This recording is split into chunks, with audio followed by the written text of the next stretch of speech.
kicking it off for the May long weekend. So excited. For those of you who don't know what day of the week or where we're at, yes, it's the May long weekend. For some of you, every day is a long weekend. But anyways, it's going to be a good one to do whatever you need to do. Get out, get some fresh air, and go to the lake if you're allowed to go to the lake.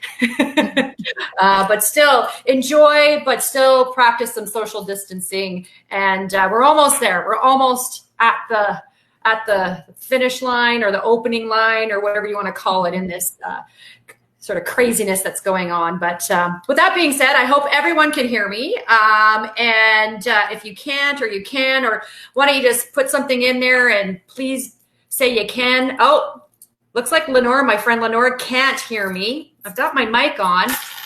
Josie said, hi, Lenore. Someone else. Alan, are you there? Alan. Steve. Just want to make sure working fine for some people. Okay, so it's a mix of what's going on, but well, great to see a lot of you in there. And please, for some of you that I do not know that are newbies to Shaking with the Twist, please tell us where you're from. Are you from Saskatoon? Are you in from Regina? Are you out of Saskatchewan? Alan can hear me. Thank you. Oh, it's Steve. Okay. And also, if you're, we got some Regina people, and I know I've sent some invites to people that are outside of the province, so it'd be great to see who's all coming on for this Shaking with the Twist for a virtual. And here we are with Melanie Morrison. Dynamite lady. Again, I cannot wait to share your story with everybody. We've, again, another individual that we don't go in the same circles. We haven't bumped into each other. And what a pleasant surprise.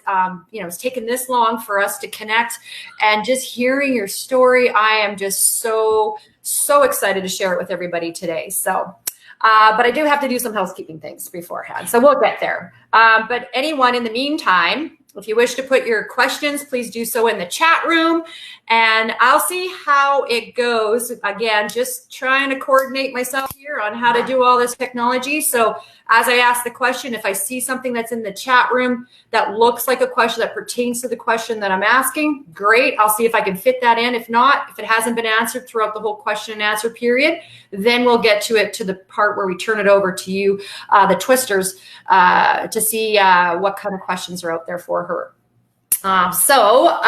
We have, before I do begin though, I would like to have we have a quick message actually from our WESC CEO, Prabha Mitchell, and I'll have Josie play the video.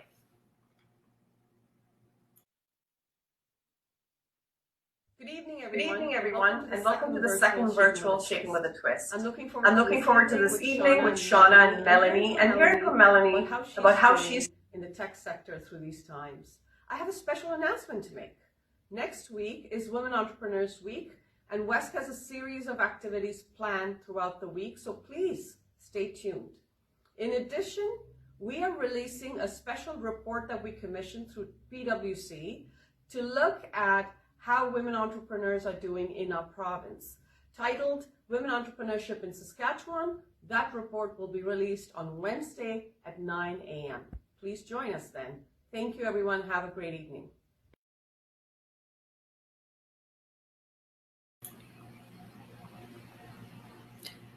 Okay, I've got my audio back on and ready to go here. And I know there was a little bit of feedback, but I did clean up in the first couple of seconds. So that's exciting. As Prabha has mentioned, next week is Women Entrepreneurs Week in Saskatchewan. So it's time to celebrate with WESC, and they're going to be hosting events every day.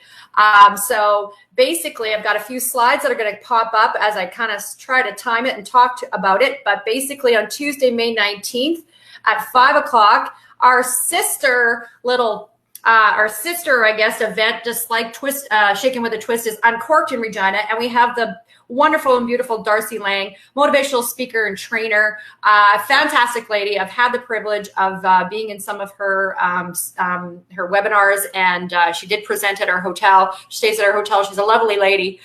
So she is going to be on May 19th at 5 o'clock. Then we do have on Wednesday, May 20th at 9 a.m. the big announcement. So join Wes for a special video announcement from Prabha Mitchell regarding the new Women Entrepreneurships in Saskatchewan report. And again, it will be released at 9 o'clock in the morning. So do not miss that. And then we get into a whole bunch of different webinars. We got the Customs Life Cycle presented by Preston. Oh, I'm not going to try that Italian last name, but he's with William Joseph Communications. I had the privilege of being on a webinar with Ryan, who is the owner of William Joseph this Monday or Tuesday. It was a fantastic one. So this one I can tell will be another good one coming out of there as well. We do have Rebounding from the Crisis. What's next? I already signed up this morning to be on this one. So join Wes for a stimulating and informative panel discussion as we learn from three unique. I saw 4 faces there. Prabha's unique as well, and she's very much informative as well. But yes, we have some great speakers that are going to speak to us from their respective industries, such as pharmacy, construction, and agriculture. Then we have what it takes to succeed as a tech entrepreneur. And I'm sure we'll learn a little bit as well from Melanie later on. But basically join Wes in partnership with Innovation Saskatchewan to hear firsthand from local Saskatchewan female founders in tech. And we have some great ones that are there. Joanne, Catherine, Christy, and our moderator, which is going to be Carrie. So fantastic. And so next week, let's celebrate. So just a few more little housekeeping things here before we get shaken. First and foremost, we do have some wonderful sponsors that we definitely do need to thank during this time period and acknowledgement, because it's very hard to be able to acknowledge them in a format that we're used to. But I do want to have a shout out to my friend Noreen. And she is with the Edwards School of Business, and she is our presenting sponsor. So thank you, Noreen. I miss you. Hopefully we'll see you soon. Of course, my appetizers. Where are my appetizers? Anyways, that's Uyghur's Financial and Benefits. Miss Deb Uyghur, thank you very much for always providing the food. And then, of course, we do have our supporting sponsors, which is, I missed the most important one, our wine sponsor, Keith and the team at NSBA. Thank you very much for the wine. I do have the wine. You will see it's very festive. It's in a nice little summery kind of wine. I have my flamingos on here, my umbrellas, and my palm trees. So yes, it's a kickoff to summer for me here. And so thank you very much for that. Our supporting sponsors, Virtus Group, Miller Thompson, and BDC. Thank you so much for supporting this event and being loyal throughout the years as major sponsors throughout the year. So I would also, even though we're not in the venue, but I feel I've actually had a really good conversation with Stephanie Canfield with Village Guitar and AMP last week, and she just cannot wait for us to come back. But right now we're doing it virtual so we can flatten the curve. But as soon as we can get out and about and have certain numbers where we can get together and network, they are open for business and welcoming us back. So that's Dan and Steph at Village Guitar. Of course, the wine is typically provided with a complimentary taster from Authentic Wine and Spirits and Merchants, which is Patty Olson. Thank you, Patty. And of course, my dear friend, Andrew Peller, Cindy Zusky. We wish we could have them supply wine to our house. Hint, hint, hint, hint. But that's okay. We'll wait for it when we get back. And of course, the food, as I mentioned, is always catered by Calories. We're missing those delicious charcuterie platters. They do a great job. Please look them up. See what they have available. If it's to-go orders or whatever everyone's doing nowadays, please support Calories and all of our sponsors very much. When you're looking to support local, look and see. Hopefully they'll come up first in mind for you. All right, I've done a lot of housekeeping. I think it's time for me to have a sip of my wine. And everybody else, please grab your wine as we get going here. So I'm going to be a little bit back and forth because my printer was working and no tech, me being not techie and trying to figure out my printer. So I'm working off a lot of different gadgets. I got my iPad, I got my phone, because I have the multiple different documents I got to read off of, because it's a long bio, because Miss Melanie, you're so impressive. So here we are. We're going to get to Melanie's bio. Now, this is a lady who has, she has a Bachelor of Arts honors with distinction. So she's smart. She has a smarty pants. And in psychology from the University of Victoria, BC. I mean, that is the place to actually go to university. Beautiful, beautiful university there. Masters of Science in Psychology from the University of Northern British Columbia, and a PhD in experimental psychology from the University of Ottawa. She's here you'll probably correct me, but I think 2002 here in Saskatoon at the University of Saskatchewan. She's a full-on professor and lecturer. Her background is social psychology. She spent a bulk of her time of her professional life engaged in research, teaching, and mentorship in and around the areas of stereotyping, prejudice, and discrimination. We're going to dive into a lot of this because I don't want to let it all out in the bio. We're going to get into the questions, but also a twist to this all. She is the founder and CEO of BetterCart Technologies. So she developed an idea for BetterCart, and through that, she has used WESC, and she also has gone through collabs as well to create this app that we'll get into right away. I don't want to let the, what they call it, spill the beans here thing. So with that being said, everybody, please raise your glass, take a sip. Let's get shaken with Melanie. Now, Melanie, do I have you or are you on mute? Am I good there? You are good there. We are live. Okay, so I'm going to get my questions in front of me, so please bear with me. All the people that are watching, you may see my eyes wandering around. That's because I also am not wearing my glasses because I have to, so it is what it is. When you get a little older, the eyes go a little and it's all good. So with that being said, I do want to welcome you to Shaken with a Twist, and it's a different format than we are used to and have done. But I'm just so grateful that we're able to continue to do this every month and still share inspirational, stories and journey of an individual that is doing some pretty awesome things in our community. And that's what Shaken with a Twist is really about.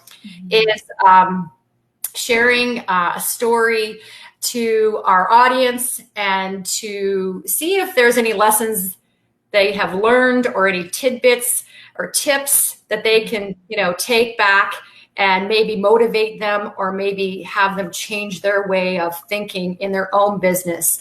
Or if they're thinking about starting a business, there's someone that they can go to. And that's kind of what this is really about. It's an informal way. It's a chit chat on a comfy chair. You're in a comfy chair. Yeah, there you go. So that's really what this is about. So really, let's just let's see where this goes. Now, sure. Hey. So first and foremost, you're a professor of psychology in the Applied Social Psychology Division at the U of S, and you're also a director of SEED Labs, so SEED. So first, when I saw that, I went, "Oh, so this is agriculture?" I know. I know. So then I had to look it up, and then you did explain it to me. So it stands for Saskatchewan Equity, Equality, and Diversity. And you and your brother are directors, and you mentor many undergrads and graduates on exploring the impact of the area of stereotyping, prejudice, and discrimination on members of marginalized social groups. So WESC is working hard to close the gender entrepreneurial gap. Melanie, this along with many papers, along with the lab, and you have published many papers as well that really do kind of, deal with that kind of issue that I just mentioned. So share with us what you have done and what needs to be done to close that gap, to create an environment for success for females, whether it's in the business community or even in your academic community. Mm-hmm. Well, firstly, thanks, Shauna, for having me on. Thank you, WESC, so much. I'm very appreciative of being here tonight. And then also to everybody that has taken time out of their day to spend the hour with us, and me in particular. I'm very grateful to see you in the chat and everything else. So awesome job, and thanks a lot. I appreciate it. I've had a really, I would argue, a great professional life in terms of it being quite fascinating, because I deal with issues that, stereotyping, prejudice, and discrimination are things that everybody has experienced, in particular minority groups. So women certainly fall within that realm. And it's also very dynamic. Why? Because the forms of prejudice and stereotyping and discrimination, they've changed and they continue to change. So what might have been very blatant before is now a little more subtle or implicit. And so that's where I come in my academic work, trying to tackle this, understand it, and how to deal with it and reduce it.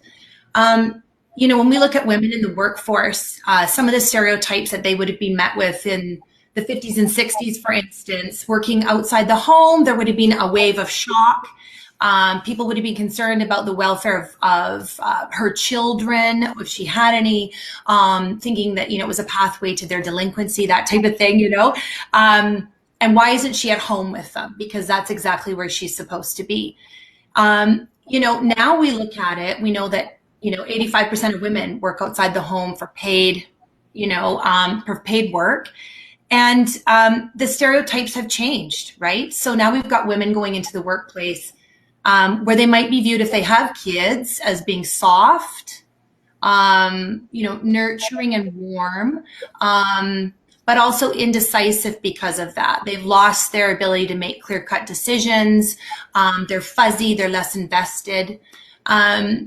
Also maybe not being given responsibilities and leadership roles because they might be viewed as very harried and experiencing what's called harried motherhood syndrome, where the assumption is women who are parents will come into meetings and they'll be harried. They'll, be almost a few minutes late. They'll be putting down their bags, out of breath, all this kind of stuff. And then ultimately, women can be viewed as less competent than men in the workplace and passed over for leadership roles and jobs. This has huge implications. Like the idea that, is a solution to not have children in the workplace? Absolutely not. When you're a working mother, you might think that not having children is, what we've learned is, not having kids might be the way to just stay streamlined and focused on your job and your meteoric rise, that type of thing. But the interesting thing is women without children are also subject to stereotypes. So they could be viewed as cold, calculating, they don't have that common touch. So when we look at it in relation, what we've learned anyway, is that this is different than the way men are looked at in the workplace. Men are often viewed as very competent because they embody what's viewed as, a business type person for their gender, but also when they have kids, they have that double advantage of being viewed as very warm and kind and giving.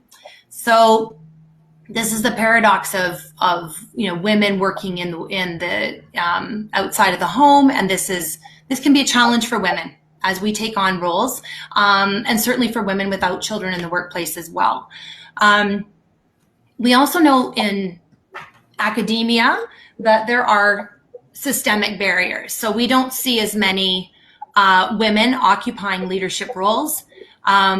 We know that in this country, there's almost a flat line in terms of presidents of universities who are women. Our deans, there are fewer women than men, right on through to our department heads. So we have a lot of work to do in terms of that. And then when we look at the business world, we know there are fewer CEOs than men. We know there's less representation on boards of directors, and women, certainly in the tech world, are less likely to get venture capital funding. So there's an interesting research there that talks about how women are more likely or can compete at the level of where they might be getting angel funding, which is the first round of funding that you would get. Somebody's interested in helping you get the support you need. And why is that? Because women are viewed as trustworthy at the beginning when they're starting out their business. But then after that, when they have to go for additional rounds of venture capital funding, women fall off to a great extent because they don't epitomize what, is viewed as a typical business person due to their gender, and may not be viewed as having the chops, essentially. So we got some problems and we got some issues. And what I would say about in terms of what we need to do is that we need to, I mean, it's a huge problem. So we need to think creatively and we need to think about what we have at our disposal. And I think having organizations that are women focused, such as WES, is vital. That's critical for us. Having funding programs that are designed to support women in their business venture, wherever they may be, are excellent. I would say that we certainly need to build into our structure, like more representation of women on panels, on boards of directors, putting women in decision-making roles. And I'm not just talking women of no color, but women of color, Indigenous women, women with different sexual orientations and gender identities, and really striking that diverse chord so that we get the best people at the table with the most diverse perspectives. And we know that companies that do that will do very, very well. I also think that we need as a collective to reach out to women that are newer to business. So having women that are further along, women that are, very successful in what they're doing, turning around and talking to people that are newer to this culture, because that helps tremendously so that if people do experiencing something in their business or a setback or some discrimination of some kind, they have an outlet to, somebody to speak to. And then I'm gonna throw this out because this is really, really important, I think, is the final point here I would make, is that men are critical in this equation, that they are very important in the fight for equity and equality. And I think for men that are in positions of power and leadership, they have the opportunity to change their cultures, and they have the opportunity to realign their cultures. And if they don't know how to do it, they can get experts in that can help their workers understand and their top leadership understand how to deal with sexism. And then for those guys that are sitting there saying, well, yes, I totally support women and I want them to do so well and I want them to be at the table, then put that intellectual thought into action. And so make environments hospitable. Make sure every Zoom chat's hospitable. Don't just start talking to the other guys on the chat, but bring in the women, be inclusive, introduce people in the same way with the same amount of enthusiasm. Just small things like that, but mean a lot to women entrepreneurs. And, they are an excellent piece of the equation that we can't forget, I would say. Mm-hmm. Yeah. That's kind of something that, I asked that question quite a bit with other individuals that I've interviewed on Shaken, and as well as Prabha. It's one of the things that we do say that men are definitely part of the equation and can definitely move that needle to in the middle where we need it to be. So for sure. With that being said, I know you've published a lot of papers on sort of that topic. So it'll be interesting to have more conversations with you. And I know that Prabha has a committee that's striked up, and there's some really good stuff that we're doing within WESC, as you said, organizations such as this to help move that agenda along the way. So for sure. As I mentioned, you're a professor, director of SEED, entrepreneur. We'll get to that part right away. But you're also a mother of three. You have a 10-and-a-half-year-old girl, and you have twin boys, 8-year-old twin boys. You're at home right now, and you launched a new business in the last few days, which we'll talk about as well, in addition to the business you already launched a year ago. And I've noticed myself, and I've always never really was in tune with myself in regards to body, mind, and spirit and all that kind of stuff. It was just like, go, go, go. Yeah. It wasn't until the COVID times that I'm able to kind of really get in touch, my touchy-feely self of myself, to really keep an eye on my physical and mental health. And Michelle Obama, she quoted, we as women, and I'm sure this goes the same for men too, but we do need to do a better job of putting ourselves on our to-do list. So tell me your thoughts on, again, the work-life balance. I know we hear it a lot, and the definition of what that means to you, but what do you do to put yourself on your to-do list? Yeah, that's a good question. And it's something that I think so many of us, regardless of where we're coming from, we're all, we have to deal with that because we're working people. We're also have busy home lives, whether that is kids, whether that's just your whatever you're doing, right? It's all over the map. And so we do have to find ways to recharge constantly. When I think about it, it's a huge issue. I do have 3 kids. I'm super busy. When I started COVID, when I woo, yeah, in the lab, down in the lab. When COVID started, and we all stayed home, right? And so I originally thought that this would be a super opportunity to have an easier time a bit in terms of what I have to do.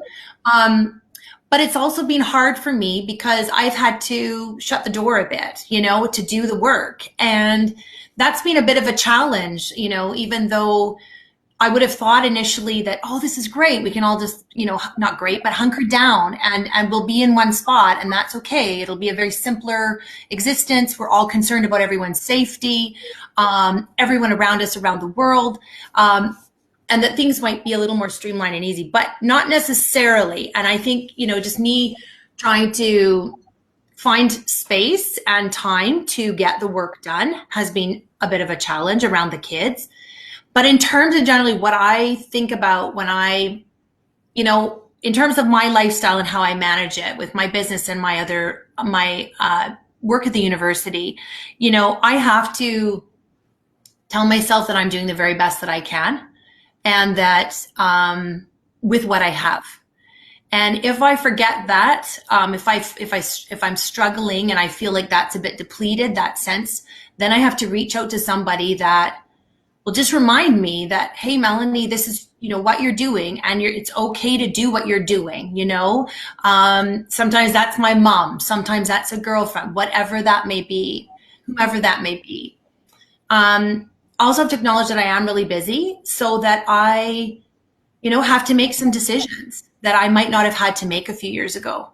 So one of the bigger ones for me was I had to drop some of the kids' activities a bit. That's a big one because in the motherhood world, you don't really want to admit that this is what you're doing. You might be shortchanging your children or something like that. And that's a little scary, right? But I took it as, okay, this is an experiment. You're not going to be, they're younger too, but you can't be on I can't have them on the soccer pitch,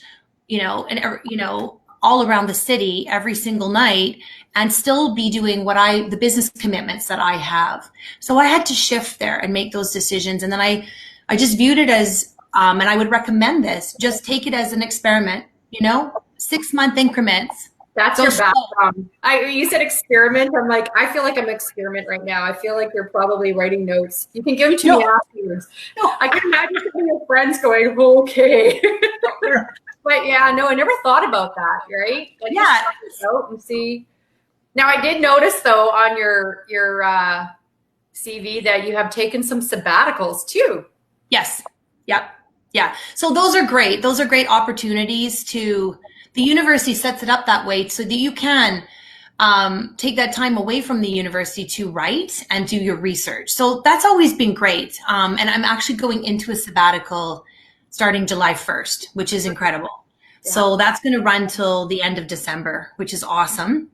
And with that, this is where you get to, like, again, is this where you come up with your great entrepreneurial ideas? Is this where you are writing, all your papers or? Yeah, oftentimes, Shauna. So you don't have to teach in those moments. So you get that time back. And then you are focusing on your students and taking them through. but you're also have that opportunity to write because you're not in the classroom, and then your administration is limited. So that's actually really good. And then that allows people to do their writing and publish, because the university relies on that as their commodity. It's the faculty's reputation and how we manage that and promote that. Is it hard for you to go? Like, is it hard for you to go, okay, my classes, go ahead, someone else stepping in? Are you still involved with Seed then too, or you just shut it all? Yeah, so the Seed Lab will always be. So there's nary a break there. So supervision, and that's part of this university's mandate, is that we always supervise our students. We couldn't say bye for a year, half a year, you're on your own, kids, kind of thing, in quotes. So we have to do, so we keep up with everything. We just outside the classroom. Sometimes it can be a challenge if you've newly designed a class and you have to let it go. You'll see it in the next while, the next round for you, that type of thing. And that can definitely happen. But generally speaking, yeah, it's good. It's good to walk away. I'm happy. Like, the timing for me couldn't be better, Shauna, honestly. Yeah. Awesome. Yeah. Well, that's what put you on your to-do list. So now we're going to get into the BetterCart stuff. All right. Okay. So this is where we go from one side of your brain to the other side of your brain. Yeah, totally. Right?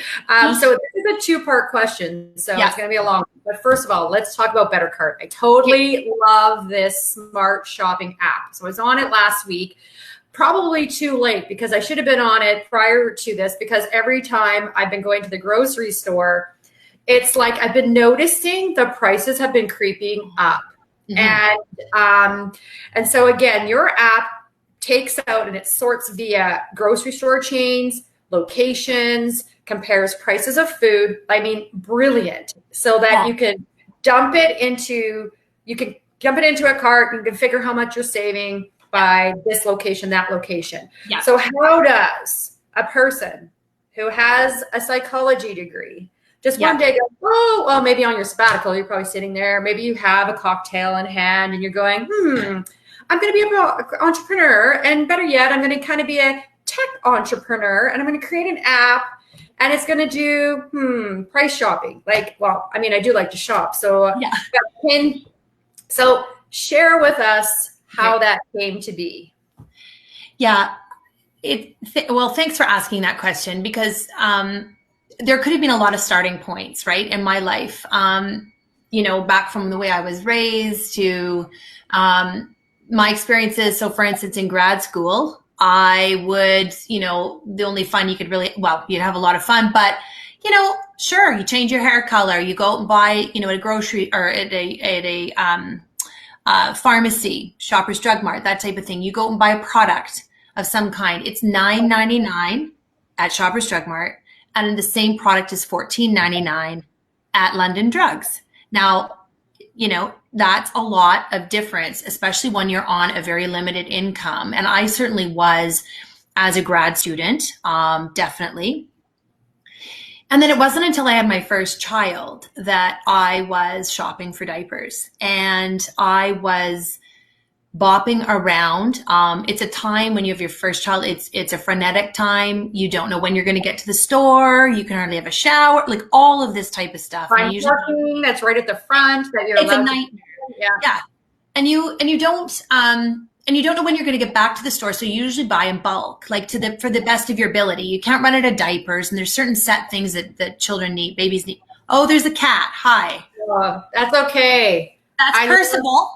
It's a guest, a pop-in guest. That's all awesome. That's good. We don't discriminate against critters.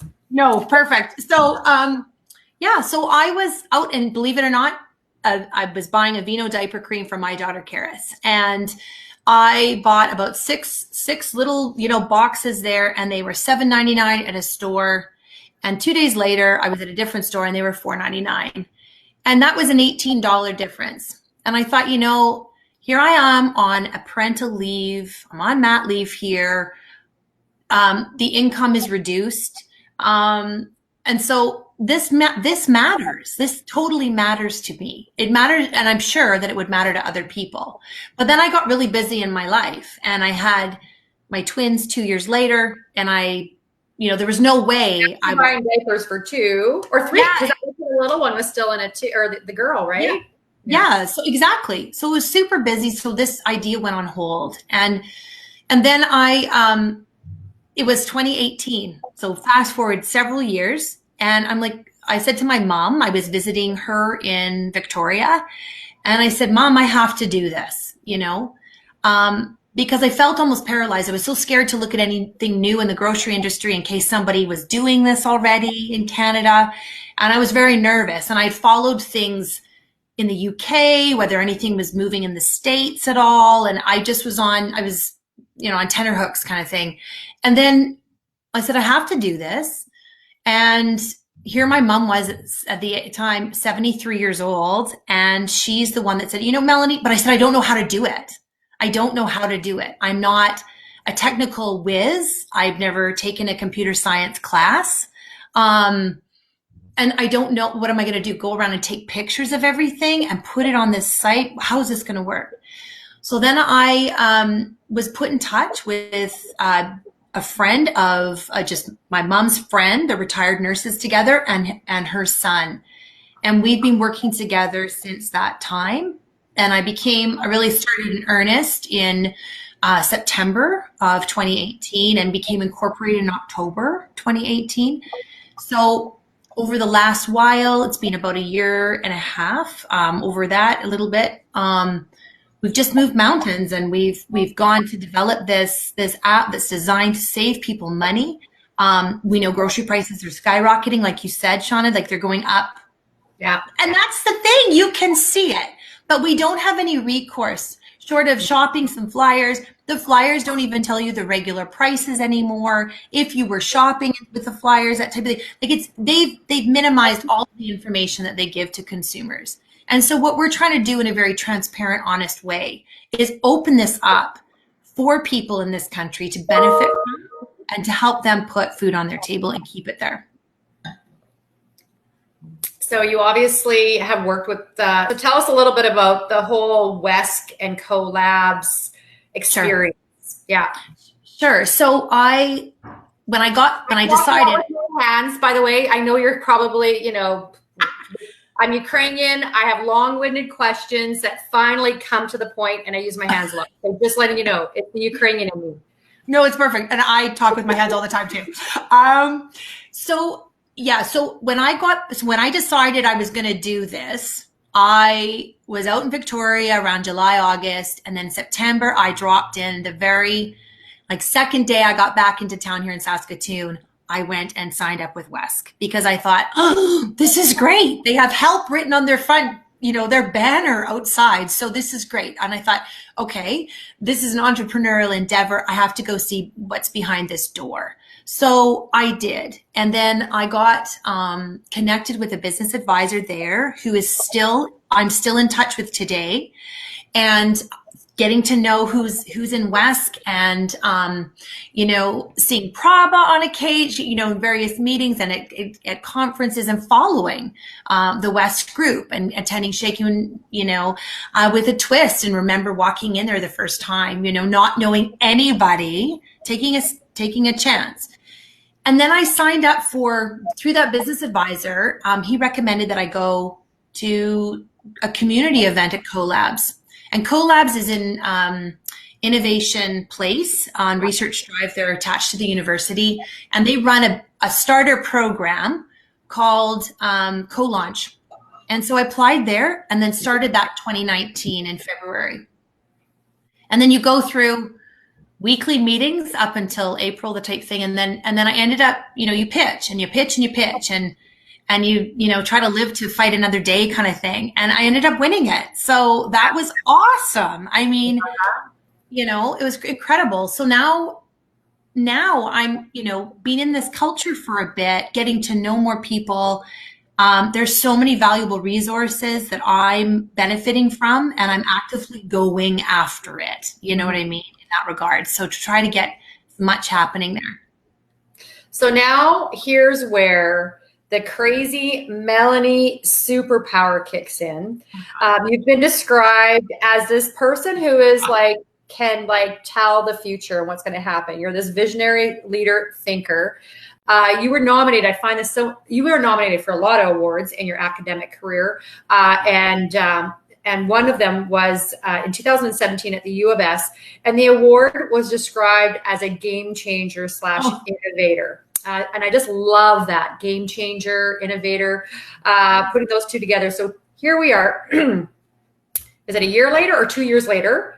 True to the form of it now, as of last Friday, announcing you launched a sub app, another feature that's on BetterCart, which is called What's in Stock. Again, so timely right now during these COVID times, because basically, like, I'm out and about shopping and going, and they have these signs out front that someone scribbles on a whiteboard, out of this, out of flour, out of whatever. And here you like launched this last week and had been working on it prior to. So tell me about this. Okay, well, first of all, thanks so much. What we did on BetterCart was, you know, when COVID began and everybody got that notification, March 12th, March 19th, whatever week they were in, and we started to see that panic around grocery shopping and these new protocols in place, and people, you know, right on through to the hoarding type of thing of basic household products, right?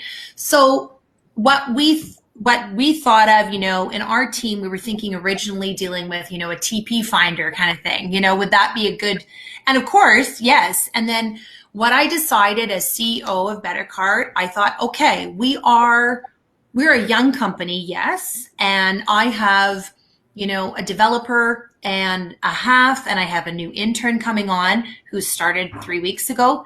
But I thought I'm going to put some resources into getting 2 more people on, 2 developers, and we're going to throw down here and get this sub app developed. And What's in Stock does is it allows people, this part of our platform is crowdsourced. So what it does is allow people to go onto the site, bettercart.ca, and after they've grocery shopped, they can just update the stock levels. It's a lot, a little, or none. So people can see if these stores are carrying basic products that are harder to get right now. And most stores are out of them, or they get them in and then they're gone type thing. And you're just waiting weeks and weeks and months and months. So this is an option to sort of pay it forward for the next person to help you promote your own health by not having to go to as many grocery stores, and promoting the health of other people. And we're, you know, trying to do that to help lessen, you know, this curve, flatten it as best we can, and support communities along those lines. And it's across the country. So if anybody that's listening tonight can do this for Saskatchewan, it's going to be great, but also for Canada across the way, you know, more broadly, to help us take this stand and try to get these data in. So go to it. It's really a quick minute. Yeah, that's it. How do you get your, like, are you working with the actual grocery chains? Are they giving you the data? Like, how do you shop the prices in every grocery chain? And so that's one question. Oh God, I'm turning this into another question. And how are you making money off of this? Like, I mean, again, sorry, I know your intention was to provide information for people so that they can save money, but you got to make money too, right? So, right. Yeah. That's a great question. So, what we plan on doing, so we have about 366,000 products on the BetterCart platform right now. And it's about 17 million to 25 million that come in and out of our platform on a weekly basis. So yes, we've had to develop the heck out of the back end of BetterCart, that platform. With that said, we are focusing, one of the key channels of revenue that we see, that I see definitely, is linking up with brands that want to put information on our site about the products that they may be newly launching, or that they may have that they just want to highlight and shine a light on them type thing. And so with 366,000 new ones coming to the market, we see this as a definite way. We're starting to have conversations with producers that are stuck certainly right now because there are no in grocery store taste testing. There are no kiosks where little cups would be given to you to try a new product, to, anything along those lines. And there's no food expos. So this is a really big thing where all of the food producers would go to showcase a new product. So we're looking at being that sync, and we're also we also want to connect with our local producers, our provincial producers. And I definitely want to look at the locally produced products here. COVID has certainly shone a light on some that people didn't know about, but I want to, be a platform for them to be able to use. And that's one way that we're going to make money. Yeah, and then we're looking at a freemium model down the road. We always want to keep the comparison part free for everyone, but with additional services and tiered platform, there'll be a nominal monthly fee.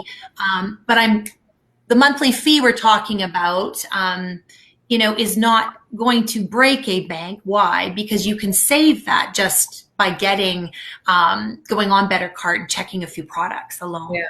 So yeah. And then ultimately with the corporate side. Yeah. So data insights. Exciting. I love it. Also does Tara Ferris Peters. What an amazing idea. Just had this conversation with my girlfriends last week. Oh, yeah. Yeah. That's awesome. Thanks, Tara.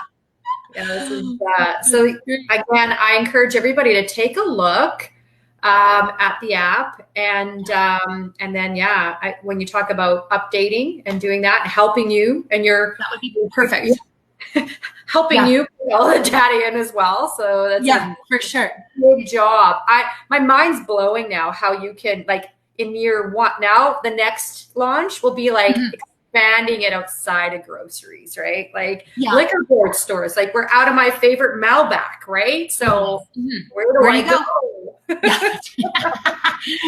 Exactly. That's a great idea. Well, because I do, like, this is part of that vision. I think when you think that where something can go and it's not staying in, what I wanted to do with BetterCart was take it right back to a fundamental, because food is that basic necessity. And we've seen with COVID even that this is a critical, besides people's health, this is the contributing factor to that. And it's so massive. And Canadians, for the first time, are sitting there looking at, we can't get certain products, and what? We've learned a lot about the supply chain in the last while.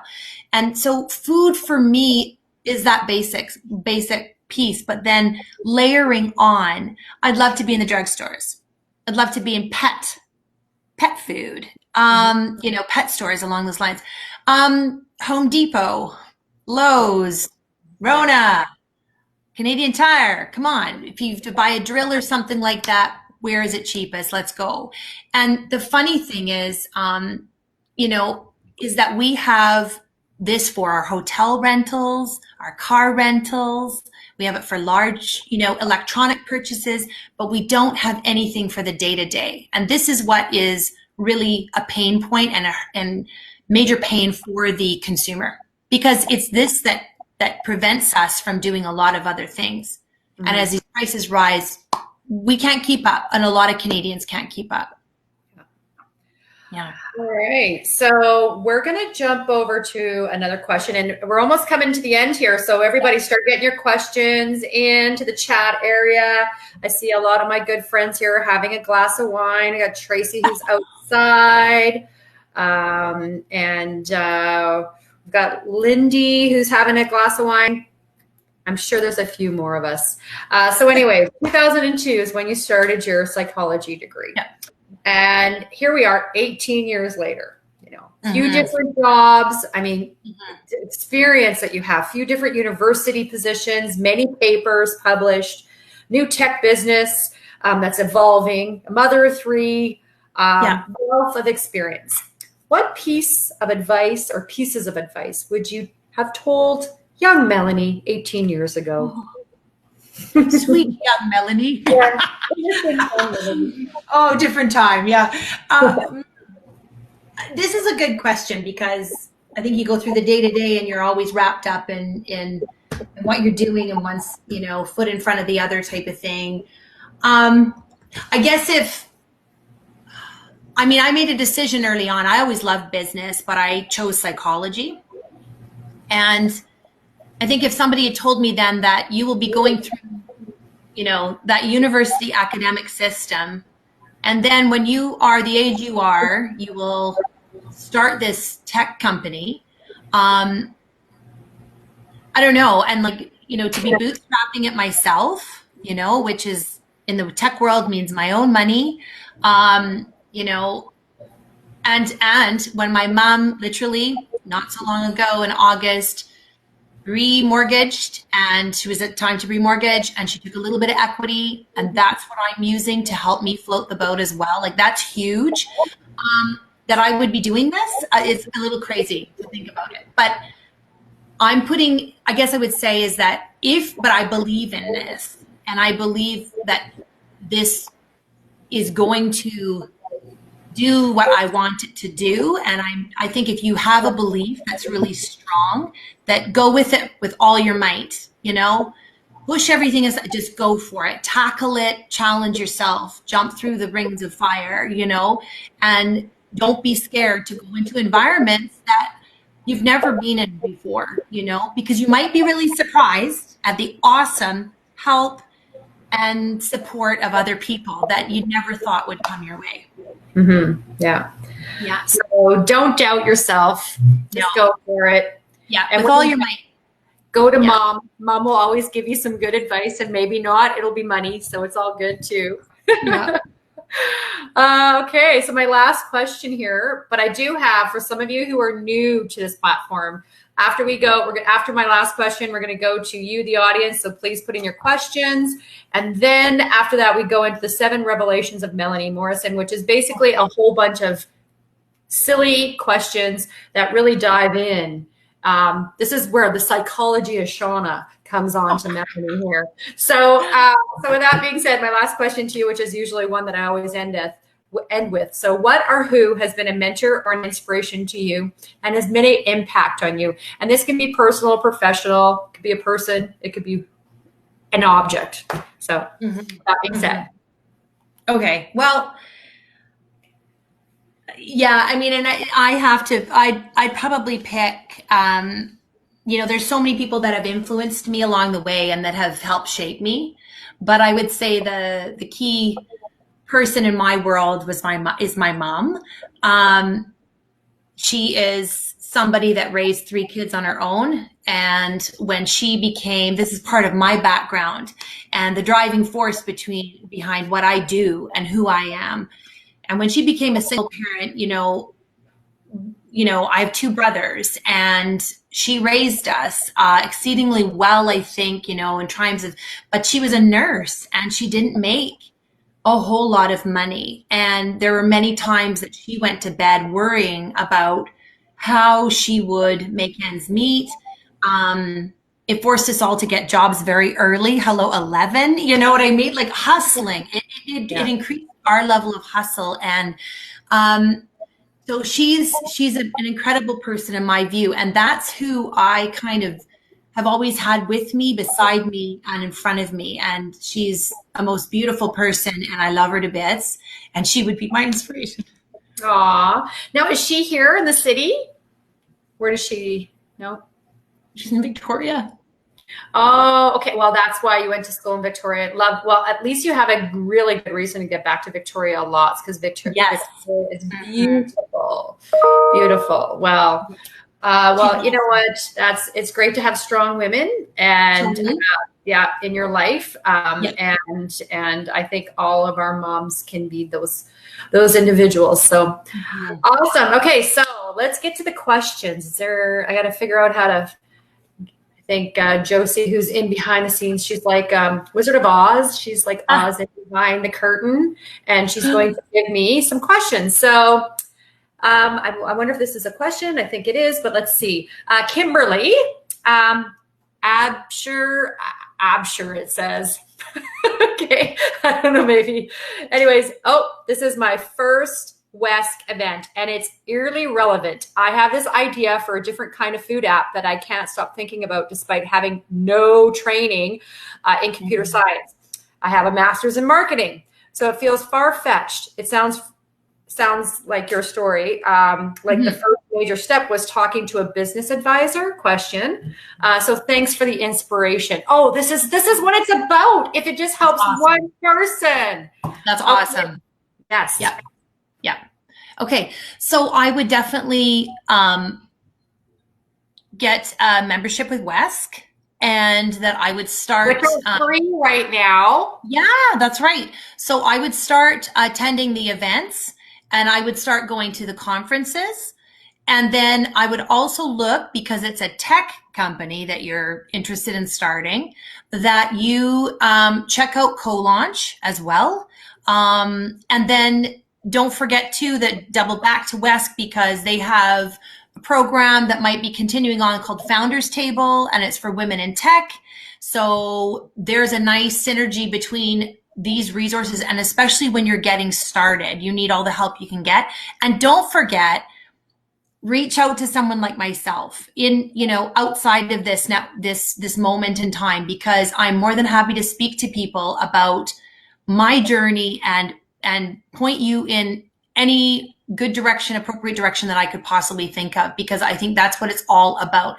And some of the advice given to me was you should stick with people that are, 6 months in advance of you, have those, those names in your mind. The next 6 months, 1 year out, 18 months, 24 months, that type of thing. So if I'm your 6 months, then, just contact me by all means. It's Melanie@bettercart.ca. And you mentioned this in the first question I asked about the entrepreneurial gap. And you were saying that's where women need to reach out to other women to help. And you already offered yourself up for that. And also next week there is Entrepreneurship Week, Women Entrepreneurship Week. Next week there is one of the days. There's a webinar which is about tech. So look that up on the website as well, Kimberly. And she says, thank you so much. Awesome. Any other questions out there? I see some awesome people that are attending. I see Ryan, one of the males that we talk about that needs to actually help and lift us up as well. And I put a shout out to him in some of his webinars. And again, one of his gentlemen are going to be doing a webinar next week on the cycle of the customer. So look that up as well. Pamela, my good friend at St. Paul's, is on as well. Is there any other questions? We got Maura, who is with Virtus Group. Thank you very much for your sponsorship. I see you're on. Anyone else got a question before we get all crazy and funky and not so serious? All right. I think I see someone typing away. So, do you like my new WESC shirt? It's not new. I actually have had it for a while. And so this morning I was working out and I went, here's a shirt where I'm like, okay, well, I don't want to get it all sweaty because I'm going to wear it tonight because I don't have a WESC banner. So I'll just put the WESC banner right here. So there we go. Awesome. Yeah. Okay. So, we have Pamela, who is with St. Paul's Hospital Foundation, and a good friend of mine. And she is, I'm going to get her name or her position wrong, but she's with Major Gifting. They had a major announcement the other day that I was on, $1 million contribution from the Ewell family to their hospice project. So anyways, Pamela, what's your advice for finding a developer? Okay, that's really a good question. So I would start talking to people to the best of your ability. So we've got some big companies in the city right now that have just had a lot of money, venture capital that they've received. And so they're on massive hiring moments here in their company trajectory. So we have to work around that a bit, right? Especially when you're a new company and you're smaller in scope. One of the places that I have gone that has been fantastic is called COM IT, COM, capital IT. And they are run out of, it's a program that will have individuals who are newer to Canada, with mad developing skills. They're excellent. People that are interested in retraining, or people that are just interested in trying this out. And they go through a 6-month course, but you can actively connect with ComIT and get some names of developers that would be very good, and then you could interview them. It's also good when you do get some names that you have some tech person that can run them through a bit of a coding exercise for you. So that you, if you're non-tech founder or non-tech company owner, that you really know who's coming in and their capacity versus just you look like a great person, that type of thing, which some people can have a tendency to do if they're non-tech.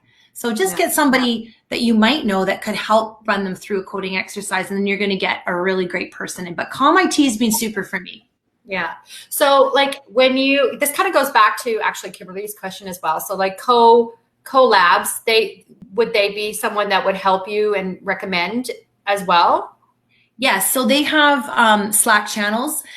You can certainly contact Jordan Duchek, Alex Shimla there, and what they can do is put out a CV or resume through the Slack channel if any company is looking for a developer of some kind.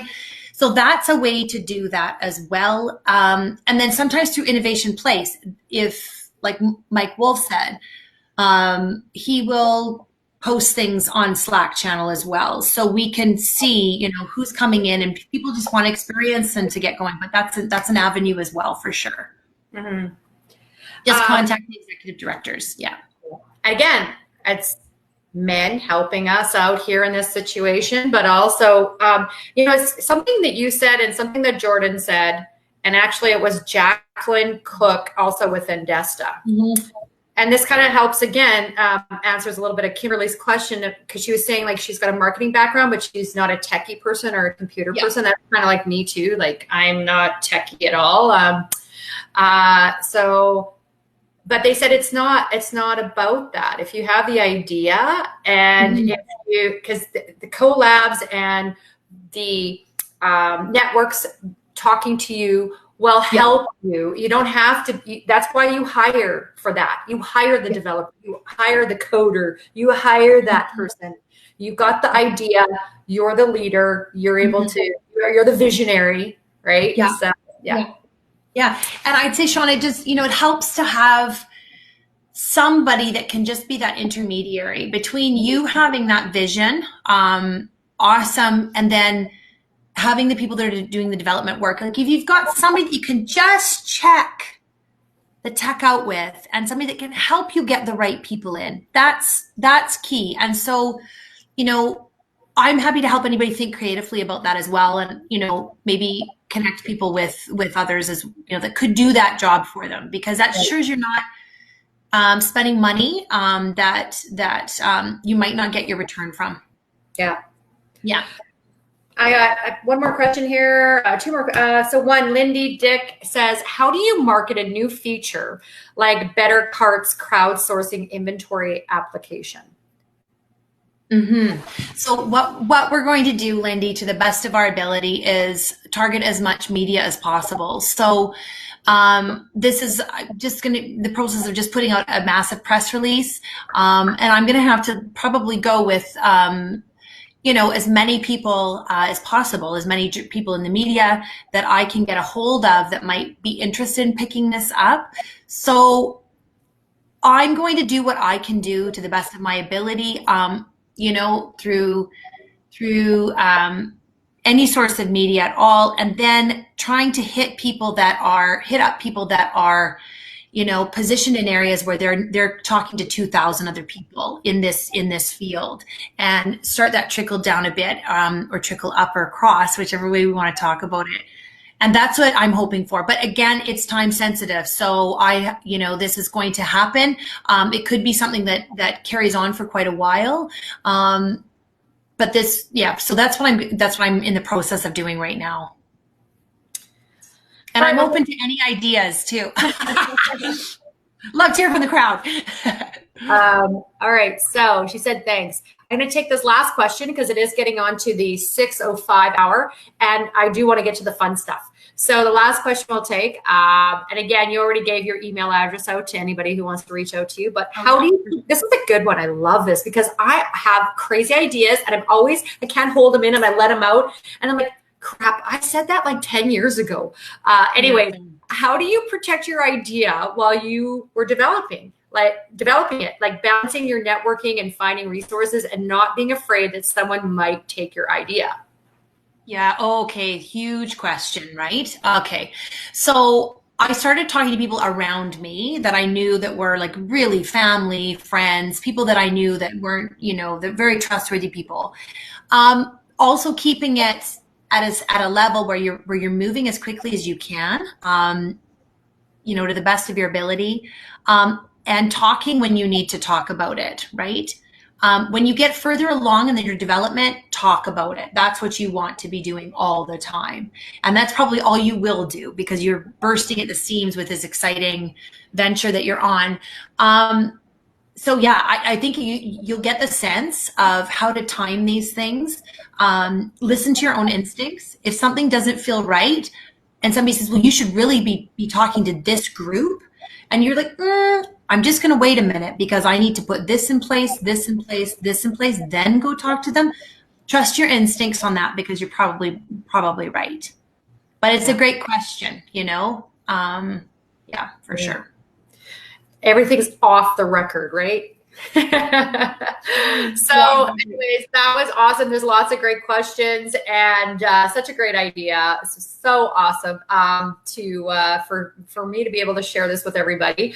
I do have the fun round though. You're not off the hook here. This is where I get my psychology, social kind of experiment on you. So 7 revelations of Melanie Morrison. Here we go. Number 1, when we are able to travel again, where do you think is the first place, or where do you want to go?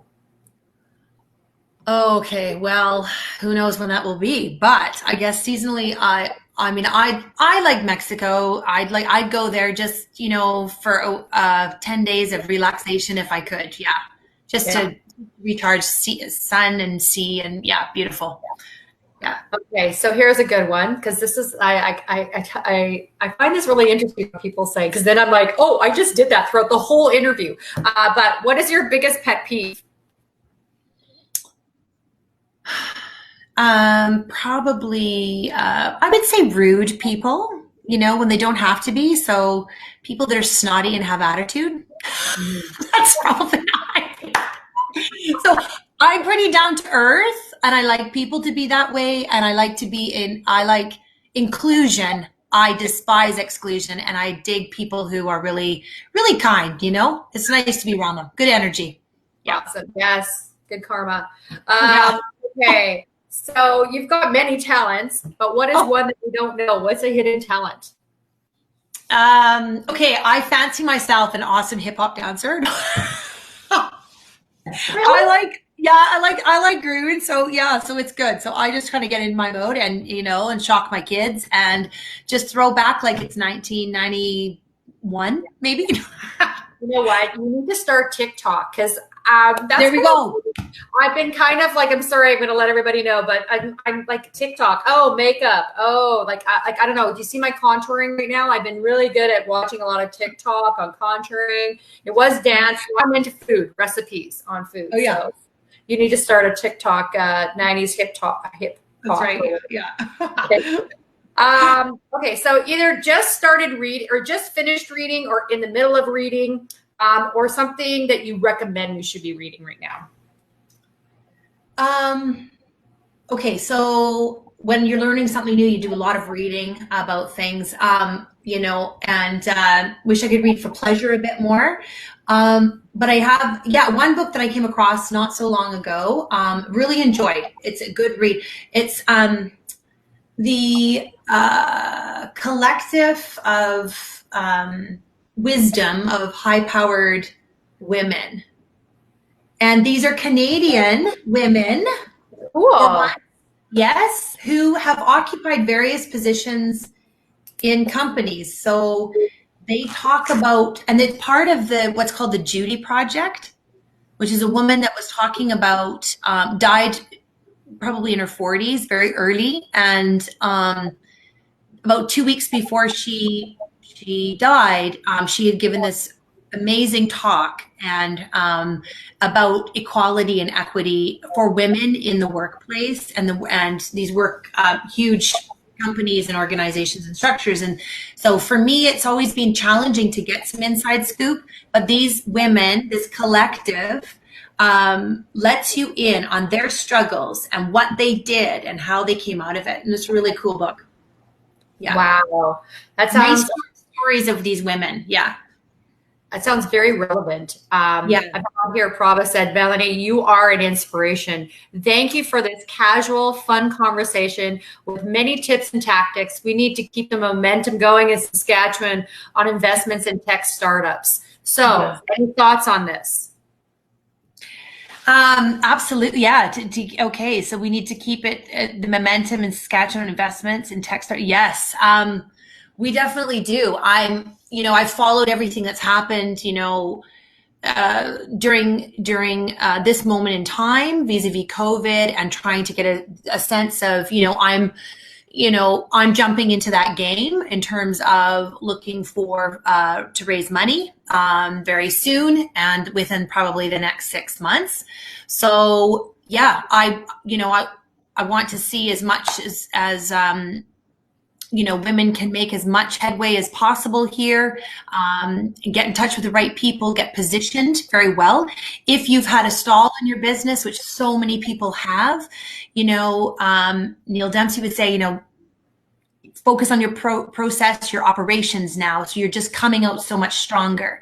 And I'm hoping that, again, experts and people that are farther along in this world will look back and say, hey, are you coming up the ranks? Let's go. Let's help you out and find your way here. Because I think that's what we need in this early tech stage that many of us are in this province anyway. So great advice. I've got Brenda, who I love, Brenda Nowakowski with Janie Welding. She was on a similar interview like this last week that I sat on with Chamber on Tap. She's a great lady when it talks about culture in the company. But anyway, she goes, thanks, Melanie. I'm thrilled to see strong, smart business women rising to the top in business in the province and in Canada. So that means a lot coming from Brenda, because she's a smart, strong person herself. So thanks, Brenda. Okay, so we'll come back, but we have lots of chatter going on. This is awesome. Question on my revelations yet. My experiment's not over. Busy lady, big household, BetterCart shopping, to help with getting the groceries, to make an awesome dinner. What is one of your comforts at home dinner that you make for your family? Okay, so just like a simple pasta, sometimes with, it could be lemon pasta, shrimp, something like that. It's very simple. It's like 3 minutes, it's really good. If I'm really organized, maybe a baguette of some kind, like some crusty loaf. And then for me, a few glasses of red would be great. Oh, there you go. But what is your background? Like, are you Italian, Ukrainian, German? Like, what's your... Yeah, so I would be Scottish and Irish along there. So yes, okay. And by way of the States, in Idaho, potatoes on up to Canada. So yeah. All right, so I got 2 more fun questions. I do have Jill, who said, thank you for sharing your story, Melanie. I'm sure to share with my crew at the Saskatchewan Business Teachers Association. Oh, that's awesome. So we're getting lots of different people that I normally don't see, and that's great to share the message. Question, bucket list item. What do you want to do soon? When you're able to do anything, the lights are on and it's green light, what is a bucket list item that you need to do? I mean, it's huge. So I would probably say what I'd like to do is take my whole family on a stellar vacation. Like, that would be amazing, where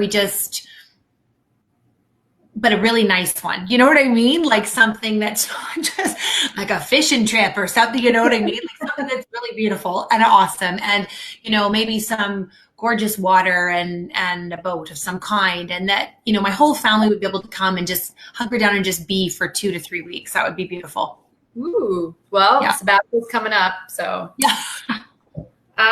And then the other one is sort of the opposite. So what is your burning bucket list item? The one thing that does not serve you and you just need to get rid of it, and you just need to be conscious about it and get rid of it. Okay. Oh, burning bucket list. Okay, minus the bucket list. I don't know. Something that's not serving me right now is my backyard. It's totally local. So I just need to get on with it, to bring some pleasure into the life along those lines, to maybe have some West ladies over sometime, for a real glass of wine. Yeah, I just think keeping it, local in that regard. I have to just do certain things I have to do, and just want to get that done. Well, you know what? If it's not on your list and you can't get to your list, then get someone to take it off your list. I'm sure there's some great landscapers and kids that want to earn some money that will get to that backyard. Totally. Yes. Yes. The jungle back there. I do have Brenda, last word. She says, come to the north anytime. There's lots of great water out there that you can obviously see, and it's beautiful. I've seen pictures of her enjoying her time out there. So I think that's it. I just do want to recap here on some last minute stuff before we go. Melanie, thank you very much. Everybody, round hand, let's give a clap, let's give a drink, everyone. This was awesome. Well, thanks, Shauna. You're welcome. You're welcome. My pleasure. It was so much fun sharing your story. Recap with everybody. Our sponsor again, we have Edwards School of Business. We have the NSBA. We have Uyghurs Financial and Benefits. We have the Virtus Group, Miller Thompson, BDC, Village Guitar and Amp. Of course, my wine friends here. We got Patty Olson with Authentic Wine Spirits and Sunny Zesky with Andrew Peller. Of course, Calories. Too bad we couldn't do that. Eat that. And of course, Wesk. Thank you, Wesk. Got my shirt on for putting on such great events. And it is basically Women Entrepreneurs Week next week in Saskatchewan. Lots of great stuff going on next week. Go to their website, sign up for a number of things I have right now. And then in June, we have some real special stuff that's going to happen in June, but I can give you a little bit of information. But June 11th, the Honorable Tina Beaudry Meller will be our Shaken with a Twist inspirational story. But we've got some twisted stuff going on that I still have to confirm, but put it on your calendar. Hopefully everyone will be on their patio with wine and drinks, and we maybe can have a few other individuals join us depending on the restrictions. So grab a few girlfriends if you're able to do that as well. Again, it's the long weekend. Thank you, Ellen from the NSBA. Yes, Steve. No kidding. And with that being said, happy belated Mother's Day. Happy pre-long weekend, and happy pre-Women's Entrepreneurs Week coming on. And everybody for joining us. Thank you so much for spending this time with us, and Melanie sharing your story. With that being said, adios, ciao. Dvorzha for Ukrainians, and we'll see you next time. Take care, everybody. Thank you. Bye. Thank you so much. Thank you, Wes. Thanks, Shauna. Bye. Bye, everybody. Bye. Take care.